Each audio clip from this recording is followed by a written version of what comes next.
অসমৰ ৰাজনীতিত নতুনকৈ আত্মপ্ৰকাশ কৰা সমাজবাদী পাৰ্টি অসমৰ জয়যাত্ৰা। দলটোৰ ৰাষ্ট্ৰীয় সম্পাদক তথা অসম ৰাজ্যৰ তত্বাৱধানত থকা প্ৰফেচৰ ভুৱন যোশীয়ে অসমক লৈ কিমান সন্তুষ্ট জনালে নিজৰ মতামত। সমাজবাদী পাৰ্টি অসমৰ সভাপতি ব্ৰজেন কুমাৰ সন্দিকৈয়ে পঞ্চায়ত নিৰ্বাচনক লৈ কিমান আশাবাদী। কংগ্ৰেছ AIUDFে নিশা গেৰুৱা হয় বুলি কিয় ক'লে সভাপতিগৰাকীয়ে। ধন্যবাদ। দলটো যদিও অসমৰ ৩.৫ মাহ হৈছে, কিন্তু সমাজবাদী দলটো এটা পুৰণা ৰাজনৈতিক দল। 1992 চনতে 4 অক্টোবৰতে জন্মগ্ৰহণ কৰা এটা ৰাজনৈতিক দল ৰাজনৈতিক জগতখনত ভাৰতবৰ্ষত। আৰু তেতিয়াৰ পৰা দলটোৱে বিভিন্ন ঠাইত বিভিন্ন ৰাজ্যত উত্তৰ প্ৰদেশকে আদি কৰি বিভিন্ন ৰাজ্যত তেওঁলোকে ভাল কৰি আহিছে।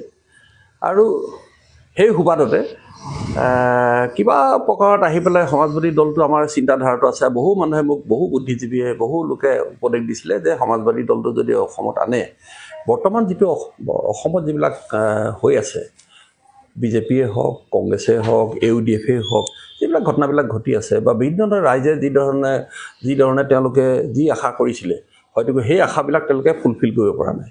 গতিকে তেওঁলোকে ভাবিছিলে যে সমাজবাদী দলটো যদি অসমত আহে নিশ্চয়কৈ ভাল হ'ব।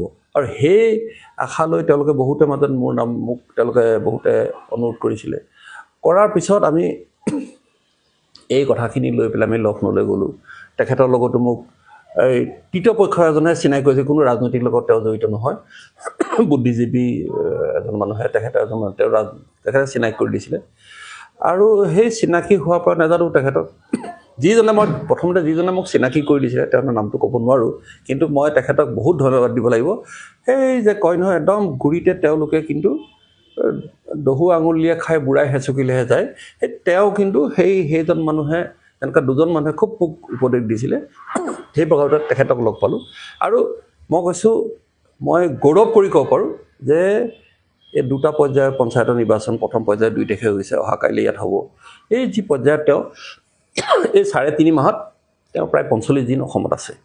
আৰু 45 দিন অসমত থাকি এনেকুৱা এজন আমাৰ প্ৰফেচৰ ভুৱন যোশী ডাঙৰীয়া, তেখেত এনেই বাই প্ৰফেচন এজন ল' কলেজৰ প্ৰফেচাৰ হয়। তাৰ উপৰি তেখেতে আমাৰ সমাজবাদী দলৰ সন্মানীয় নেশ্যনেল ছেক্ৰেটেৰী হয়, ছিনিয়ৰ স্প'ক্স পাৰ্চন হয় দলৰ।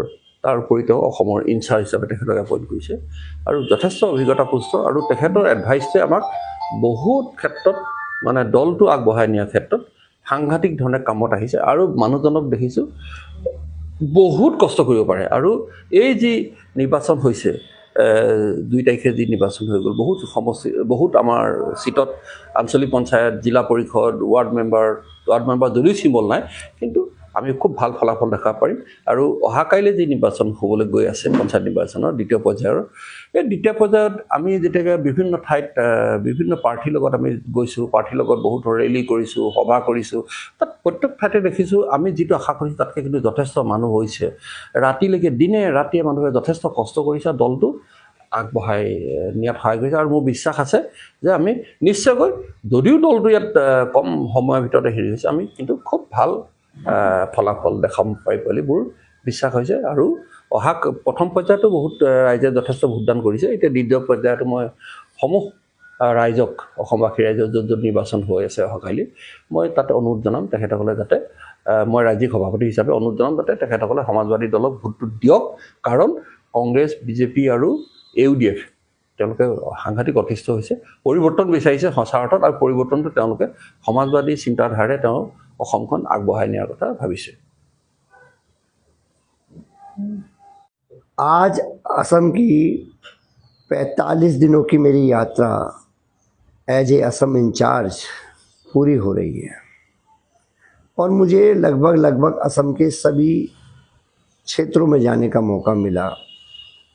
तो मैंने पाया कि श्रद्धेय मुलायम सिंह जी, हमारे नेताजी के ऊपर असम के लोगों का बहुत विश्वास है, क्योंकि जो धर्मनिरपेक्षता के लिए पूरा जीवन उन्होंने समर्पित किया, उसका हम लोगों को पूरा सम्मान उसका मिलने का काम हुआ। और जो हमारे नेता माननीय अखिलेश यादव जी ने जो PDA की लड़ाई लड़ी है और सामाजिक न्याय की लड़ी है और जाति जनगणना पे तो उनकी विजय हुई है, उसका भी असम एक जीता जागता उदाहरण है। और आधी आबादी की आवाज़ माननीय सांसद डिम्पल यादव जी, जो लगातार महिलाओं को में एक प्रखर आवाज़ है देश की, उनके प्रति भी असम के में बहुत श्रद्धा, लगाव, प्रेम का भाव है। मैं असम के मतदाताओं से अपील करता हूं कि जो 7 मई का कल का पंचायत का चुनाव है, उसमें ज़्यादा से ज़्यादा समाजवादी पार्टी के प्रत्याशियों को विजयी बनाएं, क्योंकि हम देख पा रहे हैं कि भारतीय जनता पार्टी और कांग्रेस असम में एक नूरा कश्ती कर रही है। और ऐसी धारणा असम में है कि कांग्रेस दिन के उजाले में तो कांग्रेस रहती है, लेकिन रात में भाजपा हो जाती है।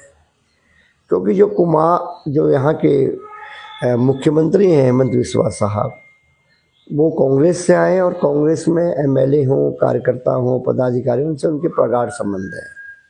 तो ऐसा लोगों ने हमें बताया कि दिन के उजाले में तो वो भारतीय जनता पार्टी के लोगों को ठेकेदारी देने का काम करते हैं और रात को कांग्रेस के लोगों को देने का काम करते हैं। और अब ये बात आम जनता में पहुंच गई है, इसलिए वो एक विकल्प की तलाश में है और समाजवादी पार्टी के रूप में उनको एक नई आशा मिली है। और वो आशा, मुझे लगता है कि हम लोग भारतीय जनता पार्टी से सीधा यहाँ लड़ाई लड़ पाएंगे। और हमारे प्रदेश अध्यक्ष सुजन कुमार हंडिक जी ने भी बहुत व्यापक दौरा पूरे असम का करा है और हमें पूरा विश्वास है कि जब 11 मई का परिणाम आएगा तो समाजवादी पार्टी के लिए असम में एक नया सवेरा होगा, जिसमें लोगों की आशा होगी। गरीब, मजदूर, किसान, इन सब की लड़ाई को लड़ने का जो हमारे नेता माननीय अखिलेश यादव जी का संकल्प है, उस संकल्प को लेकर हम लोग असम में आए हैं और हमें पूरा विश्वास है कि जनता अपनी मोहर इस पर लगाने का काम करेगी। मैं पुनः अपने जो कार्यकर्ता हैं हमारे पार्टी के, उनका जो देवतुल्य हमारे कार्यकर्ता है, उनको ने भी अपार श्रम करा है। वो लोग भी हमारे कैंडिडेट का मनोबल बढ़ाने के लिए, उनके लिए सभाएं करने वो लोग निकले हैं, करा है। तो मैं उनका भी बहुत बहुत धन्यवाद और बहुत बहुत उन लोगों को शुभकामना देना चाहता हूं आप लोगों के चैनल के माध्यम से। और हमें पूरा विश्वास है, जो हम जिस संकल्प के साथ हम लोग काम कर रहे हैं कि एक प्रोग्रेसिव असम और एक जो उसका रिच कल्चर है उसको हमेशा मेंटेन रखा जाए, उस दिशा में समाजवादी पार्टी काम कर रही है।